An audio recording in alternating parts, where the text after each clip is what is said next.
Hello folks, Halo here, and welcome to my Magic Find Deadeye carry for duo play in Path of Exile Crucible League.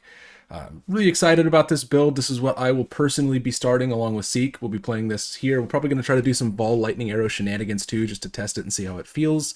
But eventually transition to Tornado Shot like every bow build out there, because it's just my favorite skill in the game personally. I really like the way it feels to play. But before I get into the guide itself, I want to answer a question that I've been asked many times. And that is Magic Find Deadeye better than Magic Find Inquisitor Spark? And the answer is just no. Spark is better, it's way more powerful. The Inquisitor Spark Magic Find build has been massively improved, it's really good, and you just get an enormous amount of power for free as a spell build with an Aurabot. Not just because spells scale crazy base damage, but because auras like Wrath and Zealotry multiply that damage. For an attack build, an elemental attack build specifically, Smite, Wrath, and Anger all add flat damage to attacks, which means they're scaling the same stat. For a spell build, those are all multiplicative. On top of Righteous Fire, which the Spark Inquisitor can run, and Pain Attunement, that build just gets 10 times the damage as this one for basically free. Now, there are 3 cases where I would recommend you play or Tornado Shot Deadeye. 1, you don't care about what's best or what's optimal. You like bows because they're cool and they're fun and bow builds are neat. That's a very good reason, right? And this isn't bad by any means, but if you go into playing like a Tornado Shot Deadeye Magic Find setup and you expect to just be able to face roll everything in the game because you're in a duo, while that's true for the Spark build, it's not true for this one. So I just want to properly set expectations here. The second reason you would be a good reason to play a Magic Find Tornado Shot Deadeye is if you want to do very long-term magic finding in like a tier 16. Once you get a big Fizzbow and you can swap over to running Hatred on the Aurabot, and you can like do Headhunter shenanigans, that's when this build starts to feel better because you reach a point where you're sort of just killing everything. So being able to scale speed and just clearing things just a little bit faster because of the crazy power of chaining and the way Tornado Shot works. You know, once you've invested 100 to 200 divines, this build will start to feel a little faster and better. So if you're doing really long-term stuff and you know that you can just comfortably rush, get a Headhunter day 2, 3, 4 in the league, get a 50 to 100x Fizzbow and such, then it's reasonable to play this build. The final reason is if you just want to have a Deadeye, like if you plan on transitioning into doing 5-way carries, may God have mercy on your soul for your sanity doing that, running in and out of a circle over and over for hours. But 5-way carries are enormous amounts of profit. Don't have a guide for that, but there's lots of builds out there. I wouldn't make a guide until I played it myself, and since I have no interest in doing 5-ways, there probably won't ever be one. So those are the cases you should play Magic Find Tornado Shot Deadeye. So let me go over the build real quick. I've made some adjustments. Like the build last league was very much just thrown together. We're going to try this. We did no testing. It was pretty dog shit. And I, hopefully communicated that pretty well. This build is actually pretty optimized for what it is. We've used 2 things that are insanely broken. Death Rush is the best mapping item in the game, like relative to its price. I don't even think it's close. And then Comb's Spirit is ludicrously powerful. It's well worth the loss of the 10% quant on Sedemas to get the life, fire res, and the rage off of this. And using Comb's Spirit lets you press the fun button, and that's berserk. 30% more movement speed, 20% more damage, 20% more attack speed. This button is absolutely amazing. It feels great to... And with the Aurabot regeneration from Vitality, you have it up almost always. You're like 60, 70% uptime on Berserk very easily. Probably more, actually. But it just gives you speed, which is the best stat in the game. So... let's go over the main mechanics of the build. First, we are using the Ascetic in the Amulet slot. Now, you don't have to use Ascetic. In fact, in many cases, it might be better to use just like a Shaper Amulet or an Eyes of the Great Wolf. We plan, I made this build primarily for myself for starting on League Start because, this is what I'll be playing. So we plan on rushing to do Magic Find in Kirak maps day 2 very early on. And so in the first 3 days of a league, rarity is a very, very good stat. After that, it doesn't really matter. So the aesthetic is just the best way to get rarity on a cheap budget. For our white item, we're using just a quiver with +1 chain. You can buy these, you can corrupt quivers yourself, and you can also use like a +1 arrows quiver. But what you can do is use the tainted chaos orbs, which reroll the affixes on a rare item, a rare corrupted item, but it has a chance of bricking the item and making it normal. So in theory, I haven't tested this actually, but I don't see any reason why it wouldn't work this way. You can just use tainted chaos in any rare quiver with chain or +1 arrows, and then you have a white quiver with a really good stat. For the helmet, you just buy a Tornado Shot enchant base. It's, this enchant is 33% more damage on Tornado Shot, more damage and clear speed. It's hard to overstate how broken the additional secondary projectile is. So I plan on just rolling, alt spamming for like T1 rarity, and then crafting attributes as a suffix. If you want to be more powerful, you can just use, like I said, use a Great Wolf and then get an actual quiver and an actual helmet. You'll be much more powerful. The rest of the gear is pretty straightforward. Bisco's Leash, I used to run a Rarity String of Servitude because it's just a little bit more on average. You want to always have Rampage stacks, and Rarity is really good early. But, last league, I way underestimated the amount of move speed that the Rampage stacks give you. It's absolutely enormous. So even if this item didn't have like the quantity line on it, I would still use it just for Rampage. It's a broken mechanic that I was really underestimating. For our defense, we have a hard time getting Chaos Res, so I'm using an Amethyst Flask. There's lots of options here. Divination Distillate and the Gold Flask are pretty locked in. Divination Distillate has a problem. We really want to take this Herbalism node, right? Because it's just a really good life wheel. We have a hard time getting life, but it gives us Flask life recovery rate. So to use Divination Distillate, we need to be spending life faster than Divination Distillate is consuming it. So to do that, there are two main methods. The first is the new mastery that lets you spend life instead of mana for 30% of skills costs. So the way Divination Distillate works with Petrified Blood is you sit at 50%, then when you press Divination Distillate, your life goes up until you spend that life. And then if you reach the threshold of life that you have reserved, the Divination Distillate is canceled and you lose its effect. So we want to be spending life so that we're sitting like just above 50%, so that we're not, we don't have downtime on Divination Distillate. So this mastery makes you spend extra life. The other thing you can do is use Corrupting Fever on left click. Now this gem doesn't do anything for the build, but what it does do is it's an instant cast gem that costs life. So if you find you can't spend enough life to like have 100% Divination Distillate uptime, put a Corrupting Fever on your left click and level it up until it's at a point where every second, like this will auto click and then remove some life. And that'll help you stay between 50% and your max reservation, because that's where you want to be for Divination Distillate. So a mix of those two things, you can adjust this level up and down just to see how it feels. I haven't played around with this mastery because it doesn't exist in the current game, so I don't know what'll be necessary. We also make use of the new Leech Mastery. Just getting instant leech, why not? Same for mana. This may actually not be necessary. I might just drop this wheel entirely. We can get mana on hit from Primal Spirit.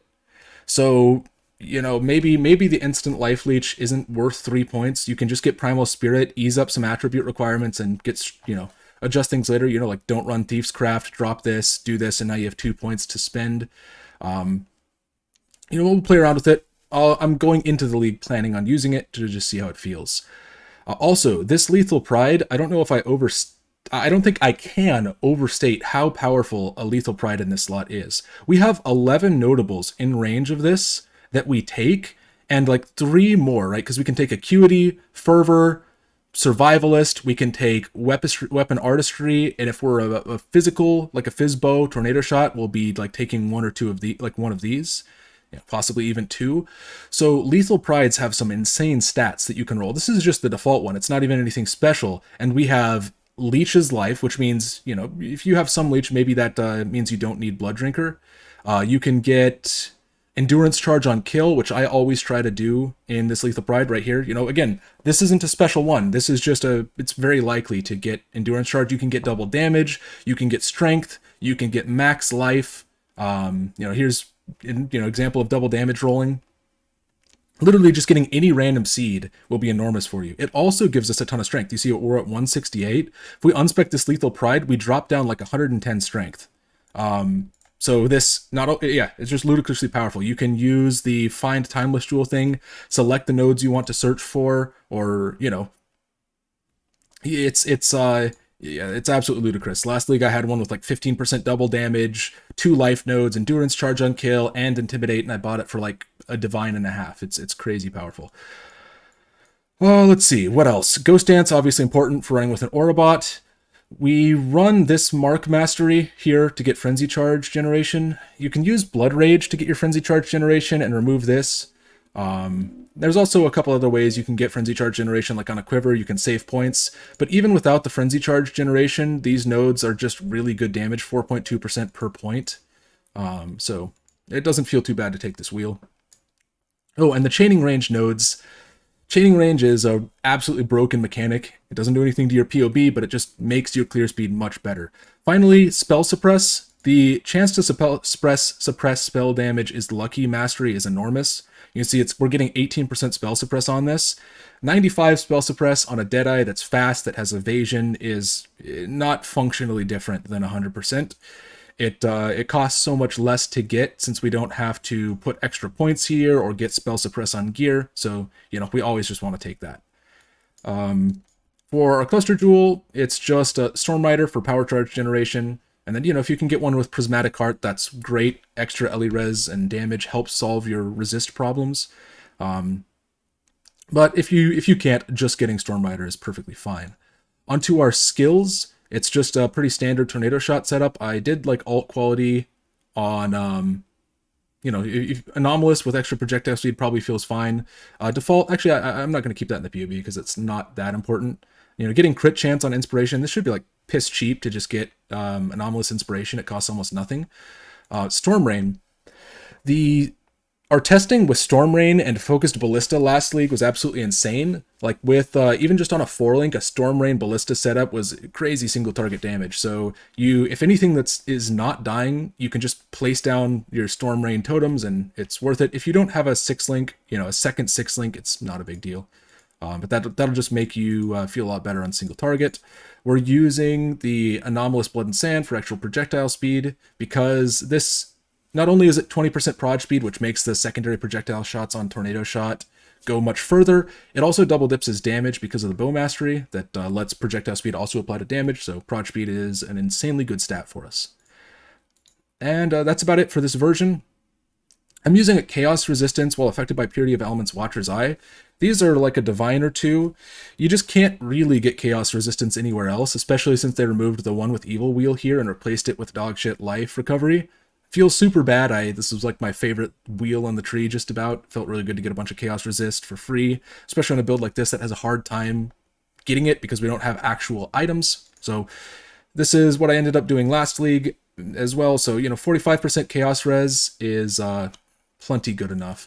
If you're still feeling bad about it, you can come up here and take the Mastery that lets it not bypass Energy Shield. That'll give you further, not only give you some life, some strength, some Energy Shield, but that'll split your chaos damage even further if you just want to be a little bit more tanky. All right, let's go through one other thing. Because you get such an enormous amount of flat damage to your bow, to your character from your Aurabot, you can buy like +2 arrows, crit chance, attack speed bows that have like 600 elemental DPS, because solo characters don't want that. Solo characters need a high elemental DPS. We don't care if we have a 500 EDPS bow. The +2 arrows, the crit chance, the attack speed, that's what we really care about, because we're getting such an enormous amount of flat damage from our Aurabot already. So it's especially valuable just to, if you can find these. I bought a bow that was similar to this for like 40 chaos last league, and then I used it up until we crafted the best in league mirror tier Fizzbow, which was mirrored like 13 times. That was the first mirror tier item I've ever had, or either of us have ever made. It was quickly beaten out, after a week or so by all the crazy synthesis bullshit, but it was really fun to do that and experience that for the first time. But the point is, +2 arrows, attack speed, crit chance, try to get like 500 EDPS, 600, you know, but the DPS doesn't matter as much on the bow when you have so much flat from an Aurabot. All right, anything else to talk about? I think that's about it. Let's go through the leveling setup. There are actual leveling trees for this because this is, you know, my reference point for playing the character myself. Pretty standard starting pathing. I'm going to be using Caustic Arrow, Mirage Archer, and Chance to Poison. This is a quest reward, so you know you only use it for the first bit, but it doesn't cost you anything to get, or you can buy it from Nessa for a Poison Scroll. I don't actually remember. Shrapnel Ballista is really good single target. Don't sleep on how strong it is. And even though PoB says this requires level 24, on the new patch, Sniper's Mark is going to be accessible much earlier. I think level 8, if I remember the patch notes right. After this, you just use whatever bow you can find. Tooltip DPS is a pretty good indicator for comparing bows. After this, we rush down. We get the 100 accuracy rating per green socket on bow. For this reason, I try to socket my skills not in the bow so that, you know, if you get a really good bow that drops, but it doesn't have, it's like a 1 or 2 socket, you just throw a Jeweler's Orb or 2 on it, you know, throw a Chrome or 2, and you'll get like 3 green sockets. And that is enough to give you your accuracy rating for capping precise technique. Oh, on the top of accuracy rating, I forgot to mention, this version here isn't configured with Aurabot stats, so the accuracy is all out of whack. I did do all the calculations and math, assuming your Aurabot's running level 20 precision, which it absolutely should be. Make sure that's the case. Check it in-game, you know, on your character sheet. So if you were wondering why the accuracy was low, that's why. We do precise technique, we get point blank, and here we have just an enormous amount of damage from these two things. We switch to using Rain of Arrows at the end of Act 1. You know, Mirage Archer added cold. Rain of Arrows feels really, really good while leveling. Lightning Arrow is great, but until you get the extra projectiles, I wouldn't, you know, I don't plan on using it. So, you know, we just add our Heralds here, and that's good to go. We have Mana Sustain from Primal Spirit, because you just run a Mana Flask, press it every 10 seconds, and there's all of your mana problems solved. It doesn't even need to be a good Mana Flask. After this, let's go through to leveling 3. You path up. This mastery is a new one that's added. It's a ton of flat accuracy rating, especially while leveling. These two things combined to make it so you never really have to worry about precise technique, which is really nice. The Graceful Assault's one of the best nodes in the entire game. You lose Onslaught support, so this just gives you Onslaught back, and you were going to take this anyways, to be honest. Onslaught feels great. Movement speed is the most fun stat in the entire game. Get a little bit of Leech. We get our first additional arrow, and we get the Proj Speed Mastery. At this point, you're just using, you know, whatever floor rares you get, whatever bow you get, you know, just ID them and pray to Chris Wilson to get a good one. Let's see. On leveling 4, we path up, and once we get our second extra projectile, this should be about the time where we finish our third lab, and so we should be at 5 projectiles without using LMP or GMP. Now, this is where I plan on switching over to Lightning Arrow.